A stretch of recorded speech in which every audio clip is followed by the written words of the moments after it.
Hata huyo anatupigisha marisasi, mtasikia watu wakisema arudishwe kwa kiti. Mimi siwezi ingia kwa siasa.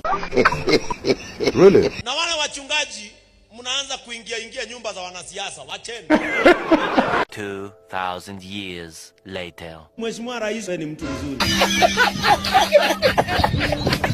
Kila mwaka nikianza leo nitakutumia milioni 3. Ongeza mita basi. Rais ni rafiki yangu. Kumbe kanisa ilikuwa biashara. Kengei wa foreigners. Umetuangusha vibaya sana Mr. Kengei. Kura hiyo na utosheke. Mtu wote mwenye anashikana na wauaji, sisi raia na yeye ni kaimana. Kuna pastor bishop mmoja Satan amesaliti watu na washirika wake na pia akasaliti Wakenya wote kwa jumla. Huyu Kasia amesaliti Ukristo na akasaliti ubinadamu na pia akakusaliti wewe Mungu. Mungu Baba uko kwa kiti cha enzi. Tunaomba umumulike. Mumulike kabisa. Malizana na yeye. Muanike. Hello guys, I go by the name Kamjero Ka University. Hapa YouTube, TikTok TV na tuko na mwenzangu hapa by the name. Mimi wananitambua kama Karuruma KE. Ama ukipenda sana Karuruma Report. Na hapa hivi tumekuja hapa na story moja imekuwa ikitrend pale kwa mitandao. Story yenye yani imekuwa ikitia moto. Hii nyingine moiti. Hii nayo ni mbaya. Hii ni mbaya. So guys, najua mmekuwa mkiona hii story ya Pastor Ben. Huyu wa JCM. The trading video. Huyu mwenye alihost our president. Bana. Mambo imekuwa ni red hot manze. Ni kubaya juu. Juu huyu Muhunjia ni kama amekuwa msaliti, amekuwa Zakayo. Amekuwa Zakayo. Juu kulingana na venye aliambia Gen Z, alikuwa amesema hata wageuka. Juu wacha nikurudishe nyuma kidogo. Kuna huyu boy fulani alipigwa risasi. Huyu mwenye alikuwa anauza mask. Boniface. Boniface. Ni Kengei alimzika. Na akiwa kwa mazishi ya huyu boy alisema hata kubalisha mkubwa yoyote ama mtu wote wa politics akuje kanisa yake.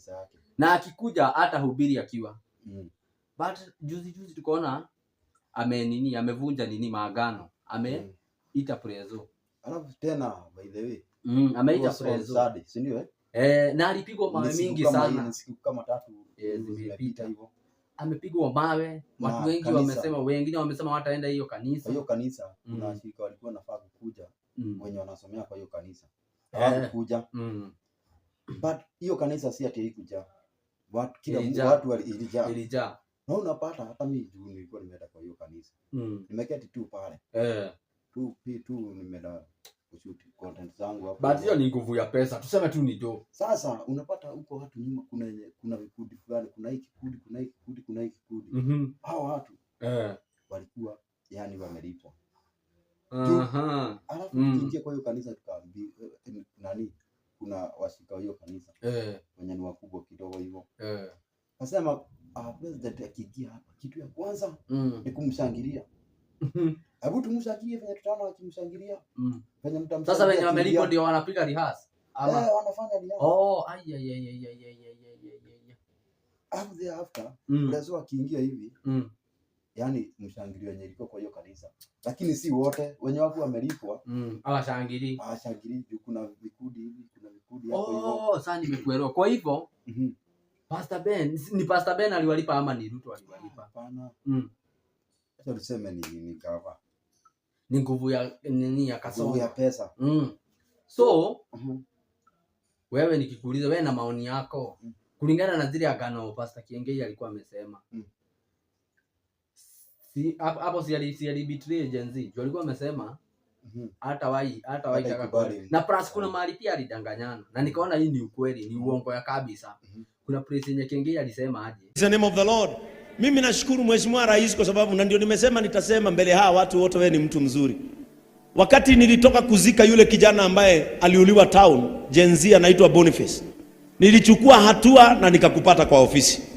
Na ukaniambia sitawahi sikia tena kijana hii Kenya amepigwa risasi tena. Na Hakuwa ameenda. Hakuna mimi kitu naona ni walikuwa wameketi chini before. Wakapanga hii plan yote. Hii kitu ilikuwa imepangwa. Ni kitu ilipangwa. Jua kuna ofisi aliendaga. Kuna ofisi alikuwa ameenda. Huyu nani? Shiro Okrad. Shiro Okrad alikuwa anaongea ukweli. Shiro Okrad alikuwa very true. Lakini kuangalia side nyingine hata kama ni wewe unapatiwa 80 million utakosa kudhikana Gen Z na unahitaji hiyo pesa. Juu Pastor Kengei alipiga hesabu na nafaa kujenga kanisa. Anachukua hiyo 10 million. Nafaa nijenge kanisa. Nafaa nibai shamba nyingine ya hii church. Na huyu ni prezo anataka kukuja kwa kanisa yangu. Na akikuja najua atanijengea kanisa. Wewe unaweza kataa? Unaweza kataa juu. Ukatae kwa pesa ukatae. Huyo bishop ako na kanisa ngapi? Ako na kanisa mingi sana, si ndio? Hatukatai but sasa unaona hapa penye yako si kwake. Alikuwa anataka ajenge nyingine. Kama anataka over 150 million. Unaona hiyo 150. Unasikia Ruto alimwambia aje? Ruto alimtolea 10M. Sikatai. Alafu akamwambia every year atakao unampea 3 million. 3 million. Hiyo 3 million alisema ni ya kusomesha watu wenye Kiegeja na Saidi Yanga. Si ndio? Za basari. Hiyo si ya kujenga kanisa. Sikatai. But pia kanisa alisema atanunua chikea, atanunua. Na watu wakashangilia sana. Walishangilia sana. Lakini alikuwa anashangilia. Hata watu wengi sana wameanza kuhama JCM. Niliona kwa comments watu wakisema tumehama leo sana. But ujue unaona mmoja akihama watu 10 wanaingia every sana. Na huyu jamaa Mkikuyu alipa kanisa kutuliza. Kanisa wa Kafari. Jamaa alikia jina na huyo mtu ametumiwa na Mungu. Ndio pia Kengei aliongelelea ngoma ya biashara. Hadi Kengei aliongelelea hiyo ngoma. Alisema akaambia washirika wake, sikilizeni hii ngoma. Hii ngoma yenyewe inasema ukweli. Kanisa gotile gai. Ukitaka kujua Mungu, fuata 10 commandments zake utajua Mungu. Sasa pale hizi kanisa ni biashara. Na ni kweli tumeona ni biashara. Ukienda kwa ile kanisa kama uko na kishere, kama uko na do. Kama uko na pesa sana, lazima upige advert. Mimi ni fulani nauzaka nini? Mimi ni fulani nauzaka shamba fulani mahali fulani.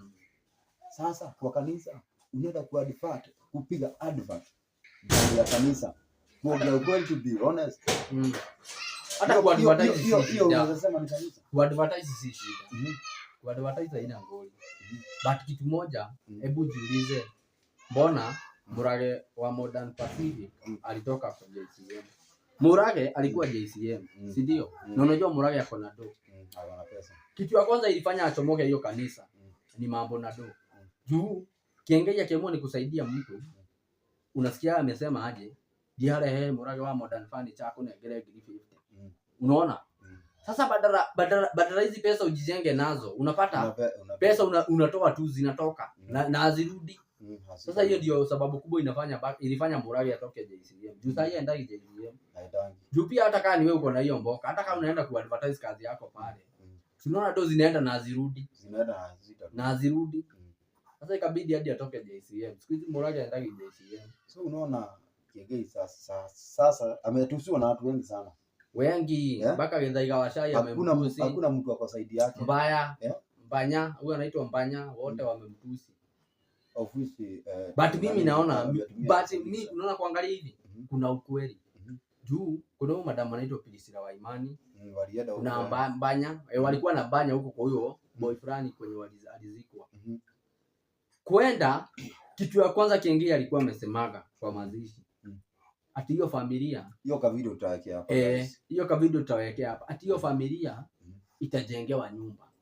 Haikujengwa. Saa hii nyumba itajengwa. Hata hiyo pesa yote yenye ilitolewa kwa kina Boniface. Hiyo pesa huyo mama Boniface hakupata hata shilingi hata moja. Tutawekea hiyo video hapa hivi. Utaona akisema hakupata hata bob. Kengei ile vitu zote alikuwa ameabiria hiyo familia, hakuna kitu alipeana. So hiyo mama, it means huyo mama hajaipata justice ya mtoto wake. Hajaipata. So anahitaji bado kusaidiwa. Ajenzi walisema lazima ataenda huko.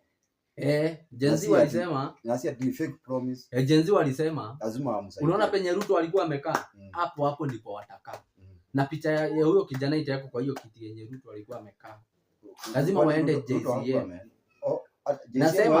Nasema Jenzi wanasema aje? JCM we are coming on Sunday. Tunakuja Sunday na tunakuja na familia ya Boniface Mwangi Kariuki. Sunday tunakuja.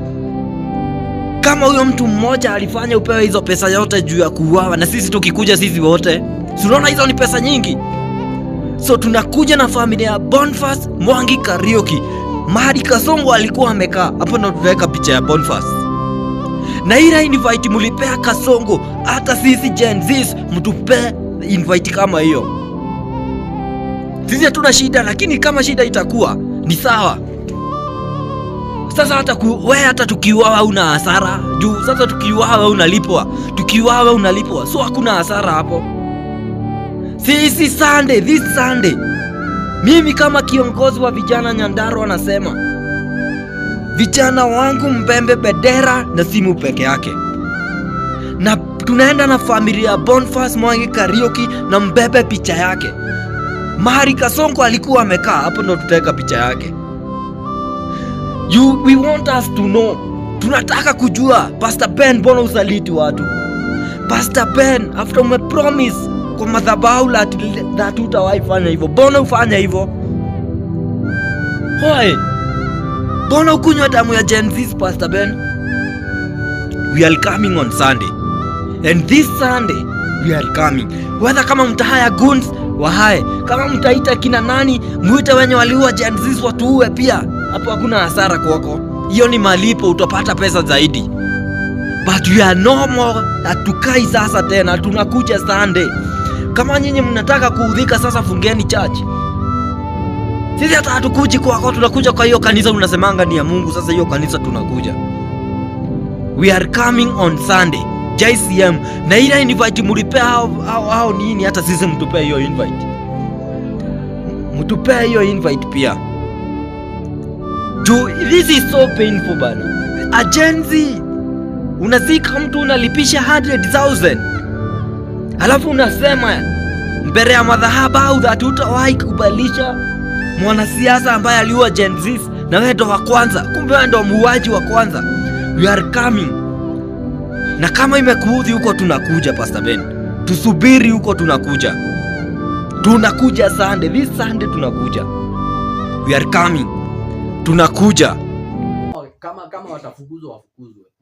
Hata kama watauliwa wauliwe. Hawaogopi kukufa. Wanataka waende hiyo church. Waulize Kiengei. Mbona aliwageuka? Jua kufanya vizuri. Alikuwa paka amesema hakuna mtu yeyote wa siasa atakuwa anakuja kanisa yake. Amesema. Na walikuja. Kwanza yeye ni anawakaribisha. Kenya. Akisema kwanza pesa ni mvunja mlima mzee. Pesa ndio iligeuza Kiengei hivi. Kubi anaweza uza mtoto wake apatiwe pesa. 8 million ndizo zilifanya ageuke Gen Z. Hata kama ikuwe ni 50 million. Hiyo si poa. Hiyo ni mbaya. Hakufanya vizuri. Hakufanya poa. Ndiposa kunaambiwa, mimi ninasaidi na hii ngoma ya Kafari.